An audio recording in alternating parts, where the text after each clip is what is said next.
Hello, Mind Valley. This is Kristina Mandlakiani, co-founder of Mind Valley and the host of Mind Valley Book Club. And welcome to my weekly book club interviews. Well, the online edition. Those of you who have been following me in Amsterdam know that I've done a whole lot of interviews on stage in Amsterdam. It was fun, but having my weekly interviews is also fun because I get to read the recent books. I get to read a lot of new books, a lot of very interesting books. So welcome to Mind Valley Book Club. Today I have a very interesting topic, a very unusual topic, I would say, maybe unexpected, and a very wonderful guest with whom we had a little chat before I went live. My guest today is Professor Jay Zagorsky. Welcome, Jay. Hi. Hello to all of you listening and watching. And welcome to Mind Valley Virtual Stage. And I'll give a little introduction to my guest today. So Professor Jay Zagorsky has been teaching tens of thousands of students in Boston University, the Business School of Boston University. He's an economist. In addition to that, he has done over 20 years of research with Ohio University into poverty and wealth. And he's the author of 5 books. One of them is the Book of the Week by Mind Valley, The Power of Cash, the one that we're going to talk about today. I'm so happy you have it. And you're welcome to actually show it proudly because since we interview recent book releases, very often I don't have the physical book. I only get to read the digital version of a book. So physical books are always welcome into this conversation. And in addition to that, Jay is also, he's a regular contributor to the conversation.com and to a lot of, media, including TV and radio. So he's an expert in this field. Well, we're talking about cash today, but more than that, being an economist. Did I leave something out of your bio, which is absolutely necessary to mention? No, I don't think so. I don't think so. But Thank you. the Yeah. bio is important, but what's even more important, I think, is the topic. And while I would love everybody who's listening to buy a copy of the book, that always makes authors happy when their sales figures go up. What I really care much more about is the message. And the message is very simple for those people who are listening. Many people have given up using paper money. They've given up using cash. They've switched to all electronic methods. They swipe, they tap, they use their phone. And my message is quite simple. Use paper money, use cash at least once a week. And by doing that, you're helping yourself, you're helping your family, you're helping your friends, and most importantly, you're even helping your country. But we'll get into that in a few minutes, Kristina, on why. Definitely. And for those of you who haven't read the book, do get the book. We do actually encourage you guys to get the book before the interviews because I read the books before the interviews. And as I was reading this book, the one pleasant thing that I noticed because, I think I officially studied economics long time ago as part of my university course, but it was a pleasure to read actually a book which is so easily explaining so easily very complicated concepts. And I don't remember now where I read that line about you that you do have this talent of actually making things quite simple, which was a huge pleasure. In addition to that, it was a very thought-provoking book. And I want to start maybe with a very obvious question. How did you come to write about this topic? Because that's definitely not the only thing you have researched and studied and not the only book you've written. Because it does feel a little bit like, swimming against the current, against everybody else. Yes, definitely swimming against the current. Kristina, I, for many years, was trying to maximize the number of points, the amount of miles I would get on credit cards so I could do free travel. I thought it was a game. And every time you travel, you walk into an airport, you'll see all kind of ads for like, oh, buy this credit card or use this credit card and you can be on vacation anywhere. I bought into that. As a matter of fact, I had a sabbatical a few years ago and my wife and I, we made it 3/4 of the way around the world, business class on just points. All right, we didn't make it all the way. We didn't have enough points, but I did everything. I even charged candy bars. I wanted a candy bar, pull out the credit card. And just after I came back from that around the world trip, the Central Bank of the United States, the Federal Reserve, asked if I was willing to be an unpaid advisor on a particular project. And that project was trying to understand how people were changing payments. Well, whether we're using, how many people were using cash, how many people were using credit cards, how many people were using cryptocurrencies, and the rate of change of that. And I said, sure, I'm happy to come in and help you with this project. It sounded very interesting. And the more I learned about payments, the more I understood that as the world rushes away from paper money, we're giving up something entirely. And that, Mhm. what we're giving up is we're making ourselves, in many ways, less resilient, right? Mhm. Less able to handle things. And you mentioned that you were in London right now and that you don't know if the internet's going to cut in or out and that this live broadcast might be, interrupted. Well, electronic payments, Christina, rests on three things, rests on three legs. One, stable electricity. And we're not seeing stable electricity anymore. I don't know if you remember back in April, all of Spain, all of Portugal, and a little bit of France, the power went out. Mhm. Here in the United States, where I'm speaking to you from, around the same time, for an entire week, the island of Puerto Rico, no power.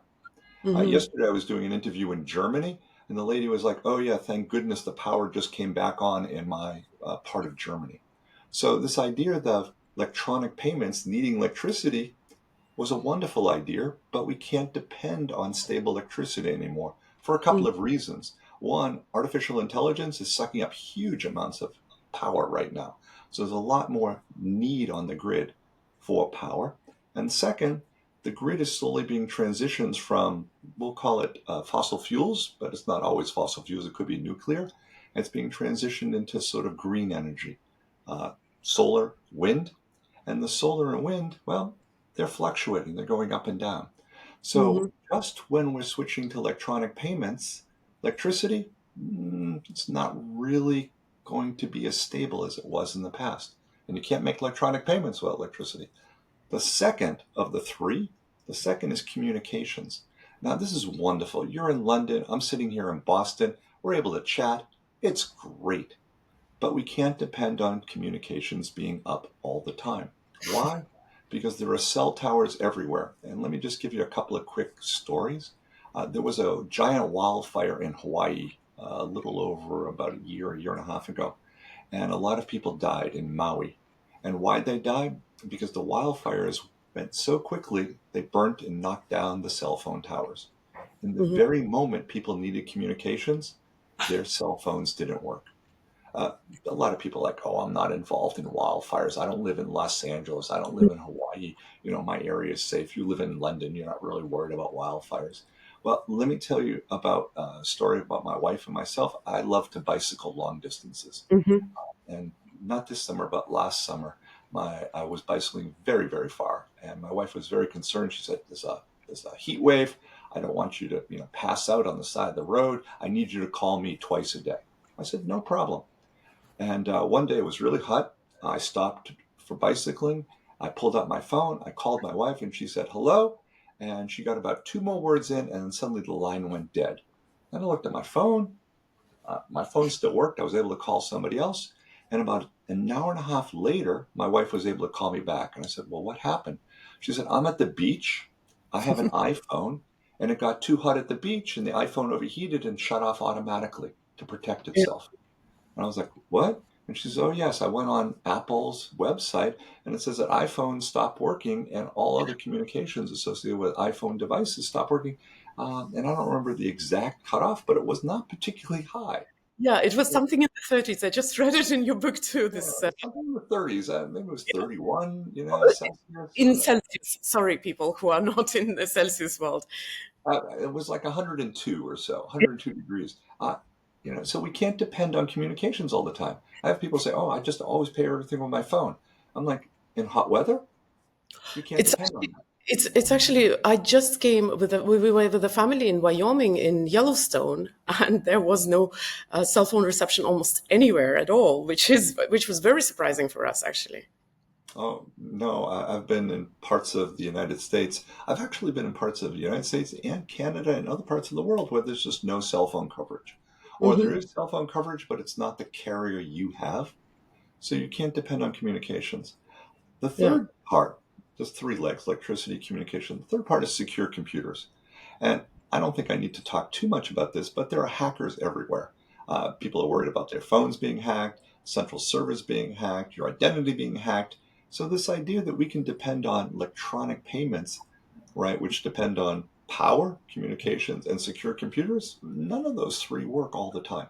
But paper Mm. money, You can't hack paper money. Paper money, when the power's out, still works. Paper money, it works when the cell phone towers don't work or it's too hot. So there's a Mm, whole bunch of reasons why electronic payments need a backup. And mm, that backup is paper money. So I'm sure a lot of people are thinking right now, okay, I'll store some money in my mattress or, somewhere in the basement or something like that. And my response is you can't just store paper money for when an emergency arises. And why is that? Because if you walk into a store and they have no idea how to handle paper money, then your paper money is useless, no matter how much you have. Let me mm, just tell you a couple of quick stories. Um, I went into my local supermarket not too long ago, and I was supposed to get some change. And I was supposed to get 40 cents change. And the lady handed me back 4 nickels. A nickel is 5 cents, which is 20 cents. And I looked at the lady and I said, no, no, no, no, no. That's the wrong amount of change. And she looked kind of puzzled. And the head cashier had to come over and explain to the lady the difference between the 5 cent piece and the 10-cent piece. And it's kind of a funny story, but it's sort of like, oh, people don't know how to handle paper money. They don't even know how to recognize it. yeah. My wife and I, we decided to buy a pizza the other day. This was about a week ago. There's a local pizza place over here. Uh, I tend to use cash, especially for small purchases, and the pizza was roughly a small purchase. My wife knew how much it was. She walked in with just a little bit more. The pizza was somewhere about 46 US dollars, and my wife walked in with 50 US dollars. She Hmm. handed $50 to the cashier, and the cashier just put it in the drawer and walked away to get my wife's pizza. And my wife said, "Excuse me, could I have some change?" And she looked kind of puzzled, opened up the till, and then pulled out a $10 bill and just handed it to my wife. And my wife was like, "Well, thank you very much.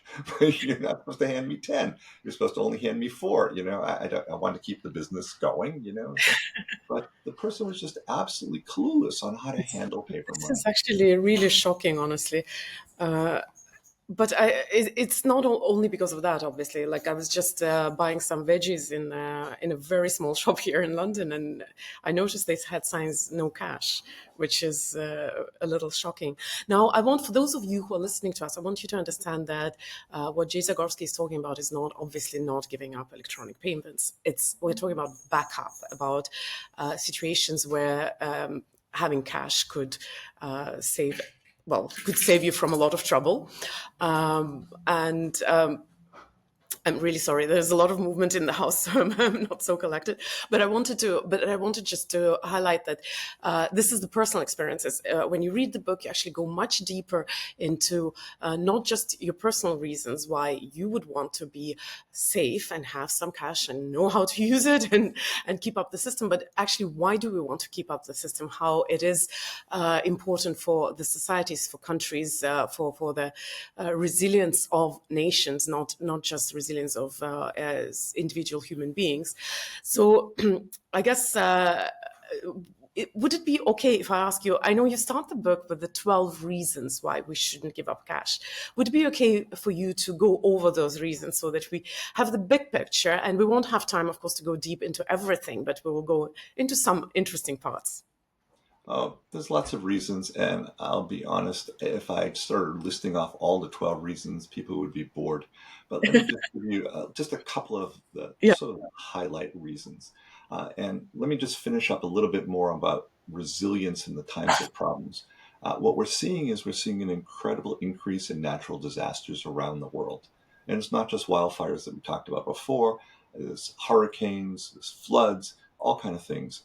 And in those very moments when you most need to make a payment, you can't with electronic payments during a natural disaster. And more importantly, after a natural disaster, recovering, there's oftentimes not enough resources to go around. Let's say you have a house and the roof blows off and you need a new roof.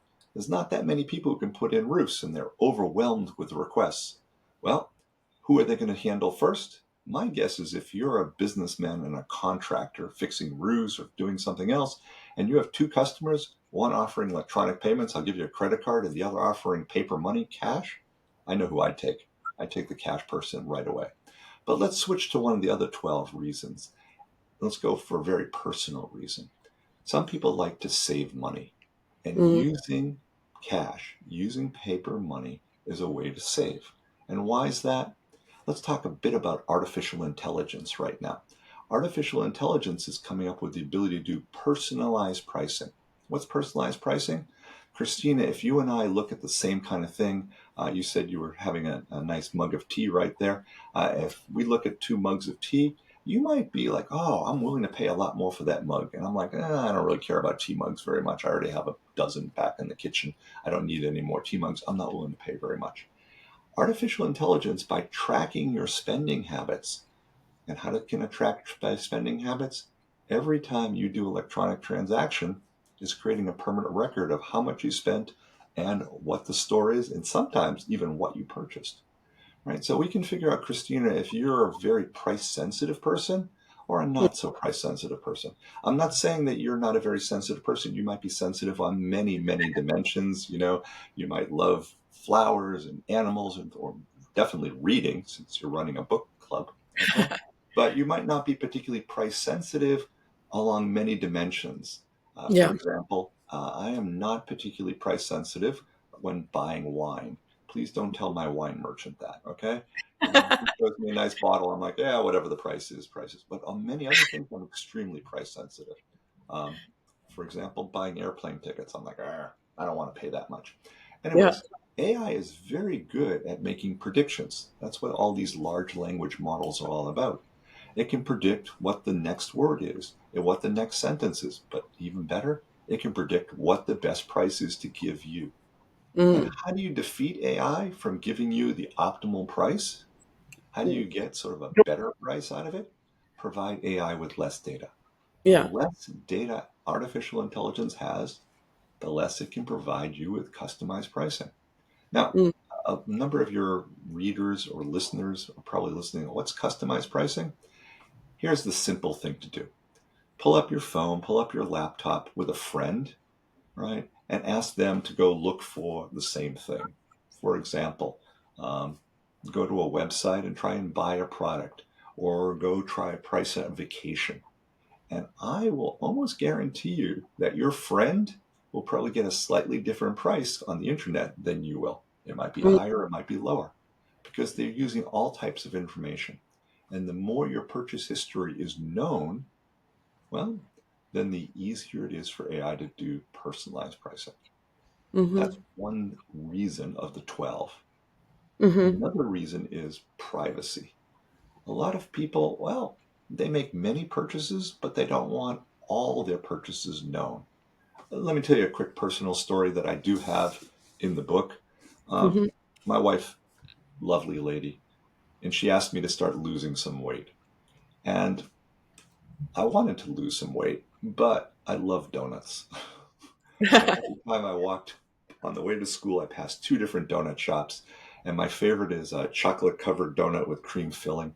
It's called a Boston cream donut here. I don't know what it's called in other parts of the world, but they're all over. Donuts with cream inside and a little chocolate on the outside. And my wife one day, pulled me into the kitchen. She said, "You're still buying donuts. You promised me you wouldn't." I was like, "How'd you know?" Look, I'm looking at the credit card statement. I'm seeing all these, I know how much a donut costs, and you're going to the store and you're charging. And I was like, oh no. So, and that's just a minor thing. Yeah. The downside of telling that story to people is that all of my friends, once the book came out, started bringing over chocolate covered donuts. I once got a dozen of them. I was like, I can only eat one at a time. But there's many things that we don't want other people to know about, Yeah. right? That we're doing. And by using electronic payments, what we're doing is we're creating a permanent trail. And even if your name is stripped off, even if your address is stripped off, you can still be identified. I am located very close to a famous university called Massachusetts Institute of Technology, MIT. And a group from MIT took data for just 3 months, not your entire life, just 3 months of data for 1.1 million credit card users. And they had no names, no addresses. All they had was their purchase history, Mm-hmm. completely anonymous. And they were able to re identify, figure out who was who for Wow. 90% of the people. And Wow. of those 90% of the people, If you were wealthier, basically wealthier meant you spent more, you used your credit card more often, or you were female, that helped in a re-identification. Now, a Mm-hmm. lot of people are like, what? Why are women easier to identify in credit card data? And my response is, I don't 100% know, but I have a pretty good guess. Mm-hmm. Uh, and since this is not an academic forum, I can give my guess. Women tend to buy a lot more, a wider variety of things. And when you're buying a wider variety of things, it's easier to identify people. Yeah. How do you identify people? If for those of you who have credit cards, at the end of the year you get an annual statement. And that annual statement breaks down how much you spent on things like gasoline, restaurants, hotels, right? Well, how do they know that you spent it on gasoline, hotels, shoes, and these kind of things? Pretty much every electronic transaction is tagged with a merchant code. And the Mm-hmm. merchant code says what the merchant is. For example, every major hotel chain in the world has a unique merchant code. So if you're staying in a Hilton hotel, it has a different merchant code than, say, the Sheraton Hotel. If you buy shoes, shoe stores have a different merchant code than grocery stores. Gas stations have a different merchant code. And if you use social media even just a little bit, then it's pretty easy to identify. I use LinkedIn and I say, oh, as a matter of fact, last week I was in a city called Minneapolis.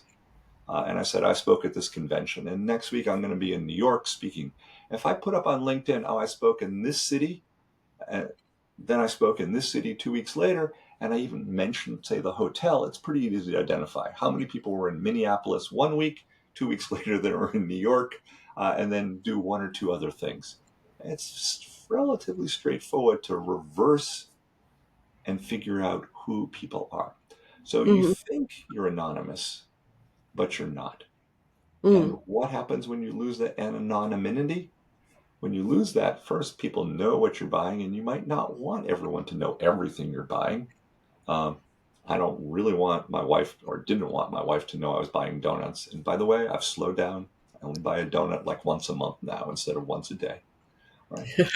But also, you're giving AI information so they can do customized pricing, and you're doing a whole bunch of other things by using electronic payments that are not helping you or your family. Mm-hmm.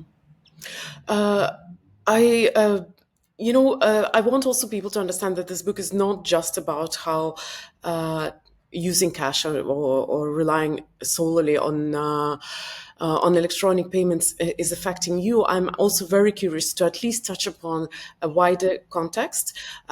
I particularly, and I know it's coming to the end of your book, but I particularly found it interesting to see how cashless world is influencing, for example, the vulnerable segments of society, be it poor people or migrants or elderly people. I think, a very surprising part, although also very natural and expected part, also was how cashless economy is driving prices up and actually making us all pay a lot more, which was not just obviously individual prices, but also the whole system, how nothing is free out here. So could you maybe give us a little explanation, how is this cashless economy, how it's influencing the inequality in the world, and is particularly hard on the poor? Because I always like to look at the social aspect of whatever is touching our lives on a daily basis, because we are interconnected as a humanity. We are indeed. And at the very beginning of this talk, I talked about how using paper money helps society become more resilient. And then we just talked about privacy and things like that. That's sort of helping individuals. But how do you help others? That's really important. And using paper money and keeping paper money around helps the vulnerable populations for a whole bunch of different reasons. Let me give you the simplest one. In London, last time I was in London, which wasn't that long ago, I was walking down the street and someone was like, can you help me out? Right. And when someone says, can you help me out? Am I going to pull out my cell phone and like Venmo them money? Am I going to give them my credit card? No. I had paper money with me. I pulled some paper money out. I handed it to them. I said, have a nice day. Have a great lunch. And they were like, wow, thank you very much, mate. Right. It was good. So having paper money around gives you the ability to help those people who are panhandling. maybe you don't want to help the people who are panhandling. Maybe you think that they have some kind of problems with them that you're not trying to help, like alcoholism or something like that. Well, there are many people who are not homeless, who are not panhandling, but also need to use cash. Well, what do I mean by that? Many people who are poor can't afford a bank account. Bank accounts are expensive. I don't know about you, but my bank charges me roughly 10 US dollars a month Hmm. to basically have an account with them to be able to use the bank's services. Not $10 a month as a college professor. Okay, I can handle that. But for the poor, $10 a month starts adding up. That might be a couple of meals every single year. So many very poor people, they don't like getting bank accounts. And what do they want to do? They just want to use cash. But if stores don't accept cash, then they're shut out. And as a Hmm. quick example, if you walk into a store and you were telling me that there's a local store near you that says no cash accepted, what does that sign really say? No cash accepted on the front of a shop window says, poor people, stay away. We Hmm. don't want you to come in here. Unless you have the means to afford electronic payments, unless you can afford a cell phone, a smartphone with a wallet on it, or unless you can afford a credit card or a debit card, stay out of my store, stay out of my shop. And to me, that seems pretty discriminatory, right? Um, Christina, you're from Estonia, right? Imagine a sign that says no Estonians allowed. You'd be pretty upset, right? But no cash accepted says poor people don't come in here. Yeah. And there's a number of people who are pushing very hard on passing laws around the world that says cash has to be accepted in all stores to ensure that poor people are not shut out. Well, in my business school, on the second floor, we have a cafeteria. And the cafeteria is, I would say, almost entirely electronic payments. If I pick a sandwich up off the cart or off the shelf, or I pick up some soup, I can go over to the cash register, tap my credit card or my student ID, which also has money on it, and then just walk away. And besides that cash register is a little sign that says, if you want to use cash, please go find the manager. Now, they have to have that sign because where I live in the city of Boston, there are laws that say cash has to be accepted by all establishments. So they're required to do that. The problem is the manager is almost never near the floor or the cash register. The manager is usually in the back making sandwiches or they're running around. So if I want to pay cash for a sandwich, I have to like walk into the kitchen and scream, hello, hello, is there a manager back here? There may or may not be. So yes, they accept cash, but they make it so difficult. Hmm. Imagine you're a poor person or you're a person who's unable to use, say, a cell phone because your hands tremble or because you don't see very well and it's tough to see and you don't like it. You like using paper money. It's different colors, different sizes. All right. Are you going to wander into the back room shouting for the manager? I want to use cash. Please, can you come help me? It's kind of nonsensical. So having these laws which force business to accept cash doesn't make sense. But let me go back to what I started the show with. If everybody uses cash at least once a week, that's it. I'm not saying throw away your electronic payments, but just use cash once a week. Then you're actually helping the poor. You're helping the vulnerable because stores say, oh, cash is needed. We need to have somebody here at the till who can make change. We need to have a manager close by who can accept cash payments because a lot of people do make cash payments. So just by making cash payments, you're helping the elderly. You're helping the poor. You're helping those people who can't see very well. You're actually providing a social service, and all you're doing is you're buying a sandwich for lunch. Hmm. There's even another group of vulnerable people, immigrants. Yeah. Here in the United States, we had a lot of immigrants coming in up until a few months ago when the Trump administration decided to say immigrants aren't welcome. But when immigrants come into a new country, and it's not just here in the United States, in order to open up a bank account, you need a whole bunch of information. You need a permanent address. Yeah. You need a tax ID number. I'm an immigrant in UK. I still don't have a bank account. Okay, Yeah. so we're not talking about someone who's poor or vulnerable, but it's Yeah. very hard for you to get a bank account. Yeah. So in new immigrants, even if you're very well to do, and I Yeah. hope you are well to do, you can't get a bank account very easily. and you're going to be forced to be using much more cash. Yeah. So, you're helping immigrants, you're helping the poor, you're helping the elderly by using paper money. There's a lot of other things that we can talk about, but I'll stop for this and I'll wait for your next question. It's yeah. It was actually really interesting to read in the background of what's happening, because a lot of us who don't count, let's say, the little change. Sometimes you get the change, you put it somewhere in the bowl, or you forget it somewhere, and we think like, oh, 2% bank card fee is not a big deal, and it seems like, you know, it's so comfortable to use cashless payments. So why would I bother? So how do people who actually are not vulnerable, who do have more or less steady access to, to the cashless transactions, how do we find motivation, or how do we organize this life so that we, because it's so tempting, it's so easy to just not look for that wallet and look for that cash, and to get cash you need to go to ATM. It's not a simple thing to be using cash. So how would you suggest logistically to organize this thing that you actually do not contribute to the problem getting worse? So I'll use myself as a quick example. Hmm. Um, I typically go to the bank roughly once every 2 weeks. I know how much cash I spend every 2 weeks, so I just pull that amount out. And to me, I say to myself, it's only 24 times a year that I have to walk by the bank or walk into the bank.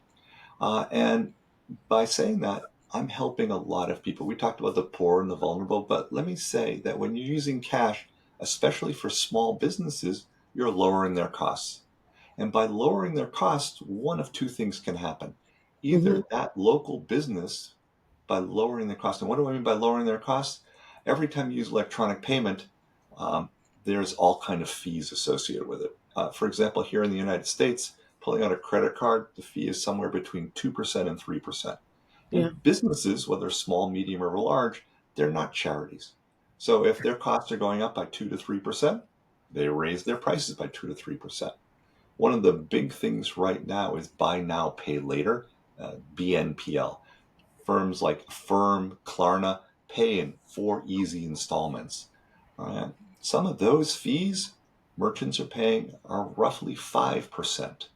So, Mm. okay, it's so easy. I can make it in 4 payments, but the merchant's going to raise prices by 5%. Debit cards are a little bit smaller. Here in the United States, on average, it's about 1%. But once again, merchants are going to raise fees by 1%. So by using paper money, you're either giving the ability for merchants to lower prices, or for smaller shops, maybe they don't lower prices because they're looking around and they're saying nobody else is lowering prices, but they can actually have a little bit more profit. And that means they're not going to go out of business as fast. You're supporting local businesses. You're giving them the ability to actually put a little bit more in their pocket. And I actually kind of like supporting local businesses because I'll be honest, Christina, I get bored going to the same chain stores over and over again that look alike. And I can't Mm. figure out what city in the world I'm in because the Mm. products are identical to this last city I was in. Local businesses, they tend to be a little bit more unique. I tend to Mm. talk to, oh, my wife, oh, that was so interesting. There was a new product, there was a new service. The people were much friendlier.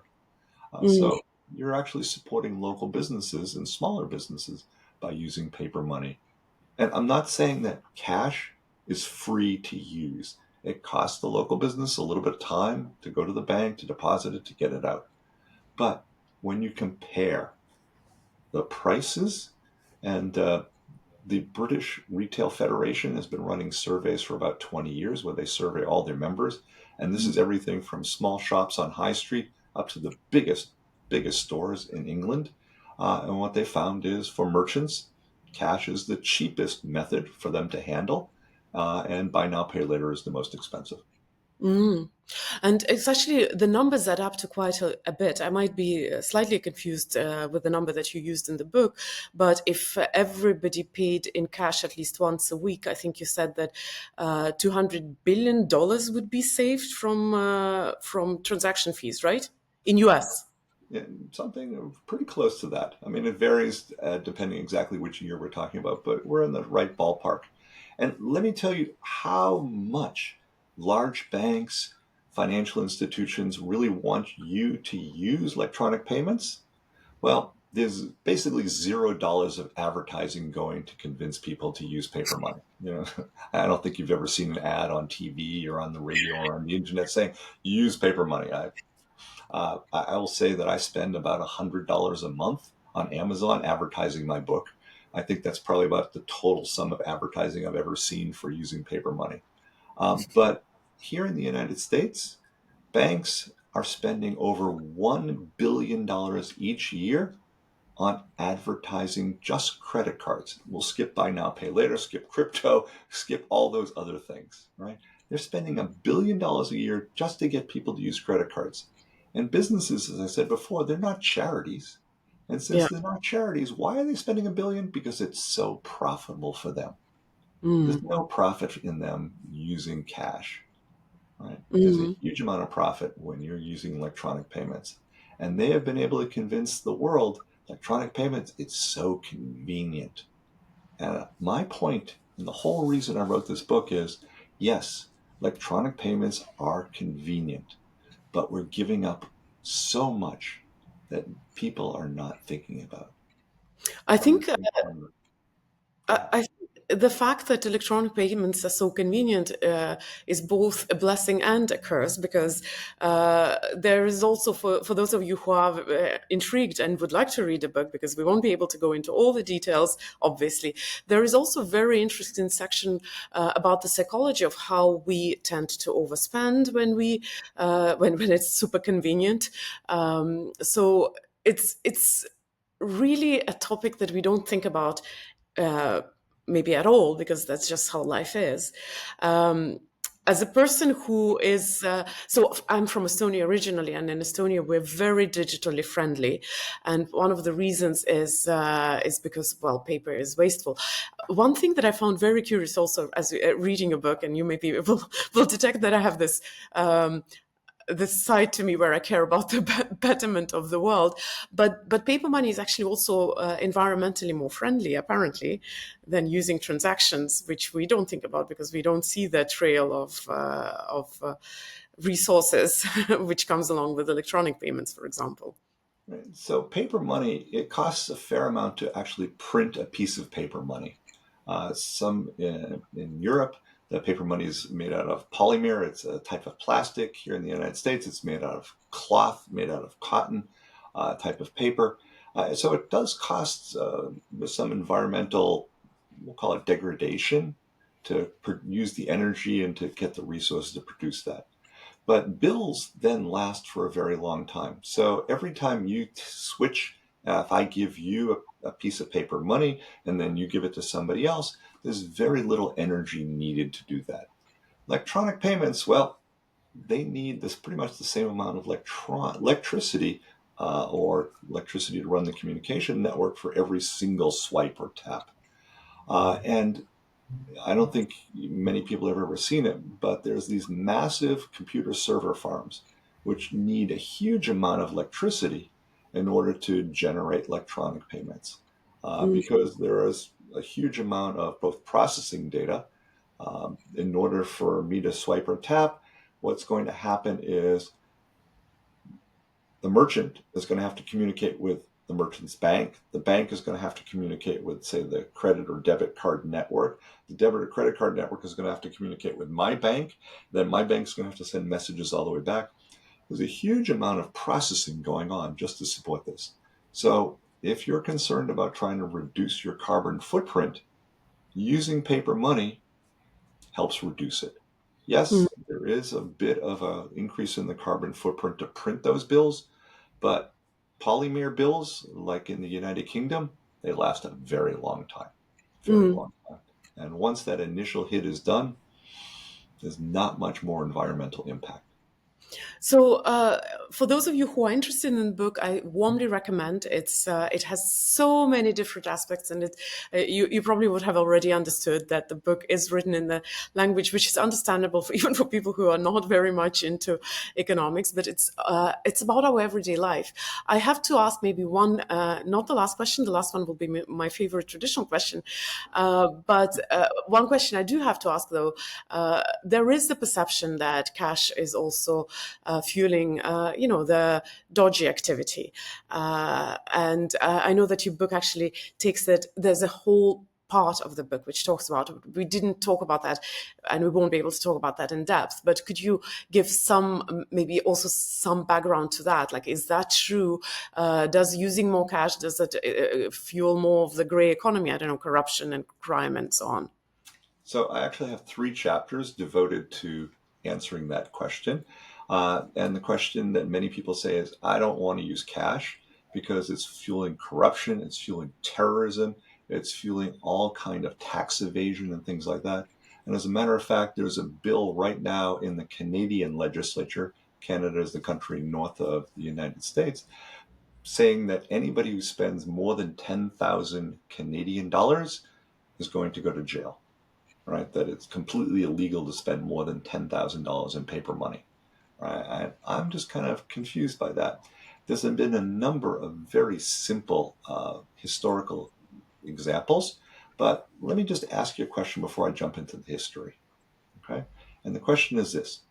If suddenly I could wave a magic wand, or Christina, you could wave a magic wand and all cash disappeared, do you think criminals would suddenly say, oh, there's no more cash in society? I'm not going to do terrorism. I'm not going to go, mug little old ladies or things like that. And No, I actually, actually, I'm thinking of the movie Beekeeper, if you've seen it. no, I I haven't. think, oh, it's an amazing movie actually about cashless transactions. So let me tell you one quick thing, and then we'll switch to a couple of historical examples. Um, what we've been seeing, right, is that there's been a little bit less theft in cash as people use less cash. Number Yeah, of bank robberies, people walking into a bank with a mask over their face and with a gun going, "Give me the cash," straight down. The number of people stealing pocketbooks, wallets, has been going down. But so that's a good sign. But what we've been seeing is the amount of identity theft, yeah, the amount of, we'll call it, people stealing you from money electronically, people from all over the world trying to basically get you to give them money, has been rising incredibly fast. And right now, the number, and this changes year by year, roughly 20 times more is being stolen electronically than is being yeah, stolen from people's pocketbooks. And even if we adjust and we go back to, the time when cash was king, the amount stolen electronically is still far more. And why is that? Because with paper money, the criminal has to be close to you, right? yeah, If I'm going to steal your pocketbook, Christina, I need to be within 2 feet of you. yeah, But once we switch to electronic money, you are potential victim, a potential victim for somebody anywhere in the world. yeah, Somebody could be, for example, in Southeast Asia. They could target you. Somebody could be in Africa. Someone could be in South America. Someone could be in the former Soviet Union. You are a target for criminal activity anywhere in the world once we switch to all electronic form. Paper mm, money has to be a local person. yeah. And it's much more scalable actually when you steal money electronically, I believe. Not so much time constraint.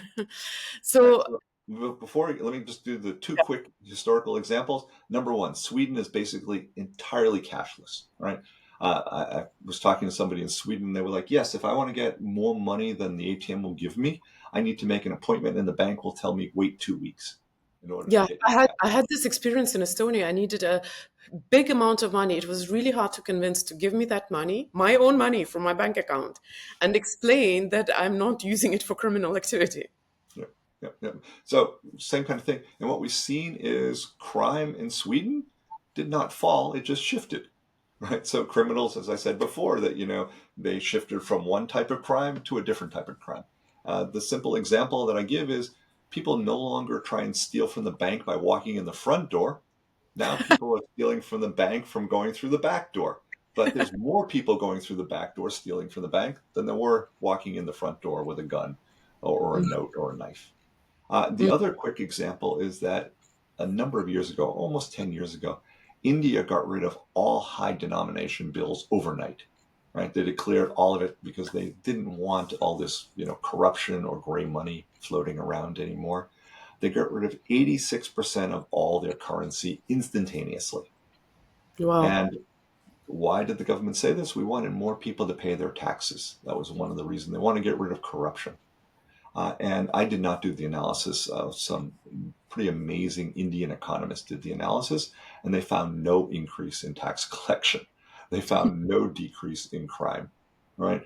They just found that the government got rid of money and it didn't have the impact that the government was expecting. So those are two quick historical examples. Go ahead. Sorry for interrupting.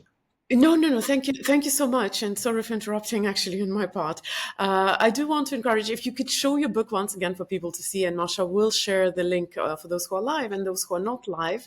Well, we will have the link in the description. The Power of Cash, very, very enjoyable, thought-provoking book. I am thinking, where's the closest ATM to St. John's Wood Station to go and grab some cash. I know the book has some practical advice as well. It does end on what you can do to actually to preserve the cash economy as well as the cashless economy as a backup for our economies, for our societies. So very practical as well as engaging and a lot of interesting information. Now, the favorite question that I like to ask, I'll ask it in a moment. First, I want to ask people who are watching us live or online to leave a heart for my guests. That's a tradition.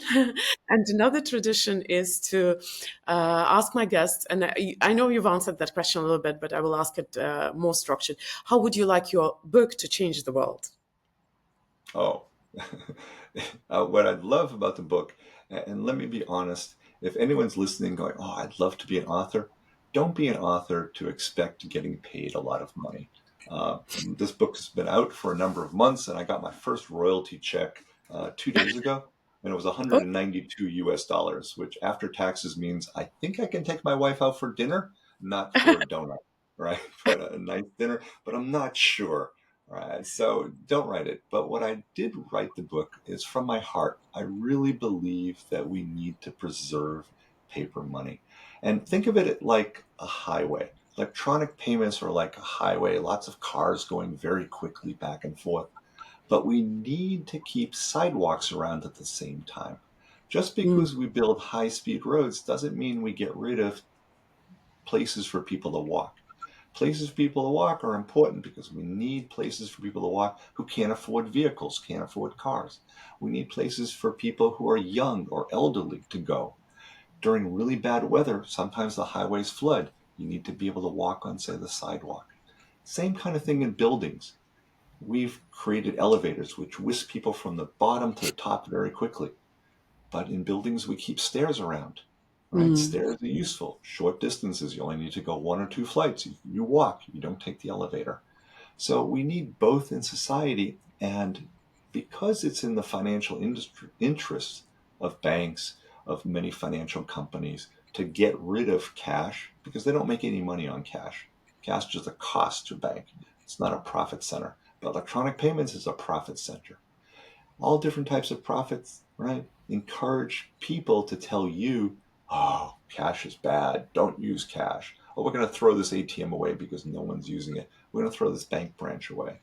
And the mm, simplest way to change the world, to make the world just a little bit better, is to change your habits. And what's the habit? Well, it could be not eating donuts, but the habit I'd like you to think about is just using cash at least once a week. And more importantly, telling other people once you start doing it, the benefits of using cash. And in the mm, book, the first chapter has a dozen of the benefits, but inside the book, there's even more. And I've tried to mm. write this book in the simplest possible way, using stories, using anecdotes, even a joke or two in the book. Because this is not just a topic for economists, it's not just a topic for bankers to think about. It's a topic that affects every one of us, from the richest people in society to the very poorest. Thank you, Professor Jay Zagorsky. Thank you very much for joining us. Thank you, everyone, for your participation, for your kind words. I was actually keeping one eye on your comments, so thank you for saying that you found this conversation great. Me too. It was a huge pleasure. Those of you who are not signed up to Mind Valley Book Club yet, do so. I believe you are not the ones who are watching live, but those who are going to be watching it somewhere in recording, do so because I have access to the world's best authors. Thank you very much and see you next week.